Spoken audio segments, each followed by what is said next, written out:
Jelang laga krusial melawan Bahrain di kualifikasi Piala Dunia 2026 zona Asia pada 25 Maret mendatang, timnas Indonesia harus segera bangkit dari keterpurukan. Kekalahan telak 1-5 dari Australia pada matchday sebelumnya jelas menjadi pukulan telak bagi skuad Garuda Indonesia. Namun yang lebih mengkhawatirkan, pelatih Patrick Kluivert terlihat kurang percaya diri menghadapi laga ini. Dalam sebuah wawancara, Kluivert mengungkapkan bahwa timnya masih harus mencerna kekalahan dari Australia sebelum bisa benar-benar siap menghadapi Bahrain. Meski mengakui laga nanti akan sangat sulit, ia tetap menegaskan bahwa semangat dalam tim tetap ada dan percaya Indonesia bisa memberikan reaksi terbaik. Pernyataan ini terdengar optimistis, tetapi di balik itu ada alasan yang membuat banyak pihak meragukan kesiapan Patrick Kluivert dalam menghadapi Bahrain.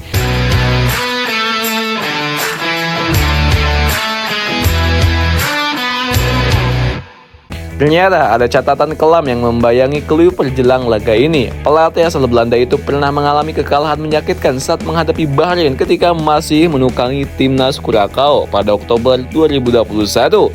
Curaçao yang saat itu dilatih oleh Kluivert harus menelan kekalahan telak 4-0 dari Bahrain. Padahal di atas kertas Curaçao memiliki peringkat FIFA yang lebih tinggi dibanding Bahrain, yakni 79 berbanding 91.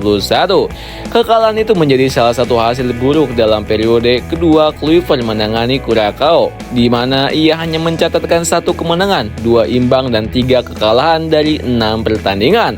Rekor tersebut tentunya bukan sesuatu yang bisa dibanggakan, dan kini ia harus menghadapi lawan yang sama dengan tim yang berbeda. Tidak heran jika banyak yang mulai meragukan apakah Kluivert bisa membawa timnas Indonesia bangkit atau justru akan mengalami nasib serupa seperti saat menangani Curaçao. Selain faktor mental sang pelatih, kondisi klasemen grup C juga semakin membuat tekanan bagi timnas Indonesia. Kekalahan dari Australia serta kemenangan Arab Saudi atas Cina membuat posisi Indonesia di klasemen semakin terancam. Saat ini, Jepang masih berada di puncak dengan 19 poin, diikuti oleh Australia dengan 10 poin dan Arab Saudi di peringkat ketiga dengan 9 poin. Sementara itu, Indonesia, Bahrain dan Cina sama-sama mengoleksi 6 poin dengan 3 tim memiliki jumlah poin yang sama.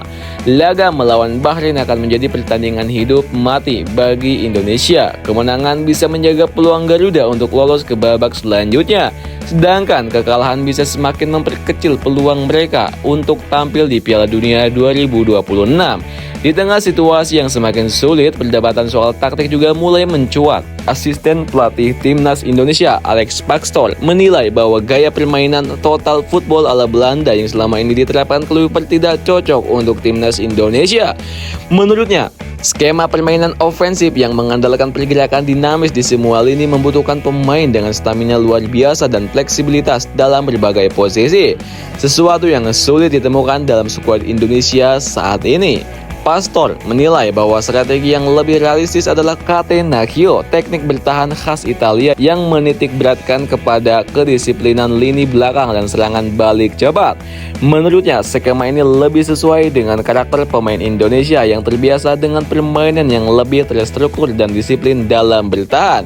Namun, menerapkan strategi catenaccio juga bukan hal yang mudah. Taktik ini menuntut koordinasi pertahanan yang sangat rapi serta transisi yang cepat saat menyerang. Pastoor sendiri mengakui bahwa butuh waktu dan adaptasi agar pemain bisa memahami pola permainan ini dengan baik. Tetapi dengan waktu persiapan yang terbatas, strategi ini tetap bisa menjadi alternatif terbaik dibanding memaksakan total football yang justru bisa membuat tim rentan kebobolan. Sementara itu, laga melawan Bahrain juga menjadi momen bagi timnas Indonesia untuk melakukan revenge pada pertemuan pertama di Bahrain 10 Oktober 2024 lalu. Indonesia sebenarnya nyaris menang 2-1, tetapi sejumlah keputusan kontroversial wasit membuat pertandingan berakhir imbang 2-2. Kini dengan dukungan penuh dari supporter di Stadion Utama Gelora Bung Karno, timnas Indonesia memiliki kesempatan emas untuk membalaskan dendam. Dengan berbagai faktor yang mengiringi laga ini, mulai dari tekanan klasemen, keraguan terhadap Kluivert hingga perubahan strategi yang mungkin diterapkan, pertandingan melawan Bahrain bukan hanya sekedar laga biasa. Ini adalah ujian besar bagi timnas Indonesia dan Patrick Kluivert. Jika berhasil meraih kemenangan, ini bisa menjadi momentum kebangkitan bagi Garuda. Namun jika hasilnya kembali mengecewakan, bukan tidak mungkin posisi Kluivert sebagai pelatih juga akan semakin dipertanyakan. Apakah timnas Indonesia mampu bangkit dan membuktikan bahwa mereka layak melaju ke babak selanjutnya? Ataukah Garuda akan akan kembali terbang rendah di hadapan Bahrain? Semua akan terjawab pada 25 Maret 2025 mendatang di Stadion Utama Gelora Bung Karno. So, gimana menurut kalian nih guys?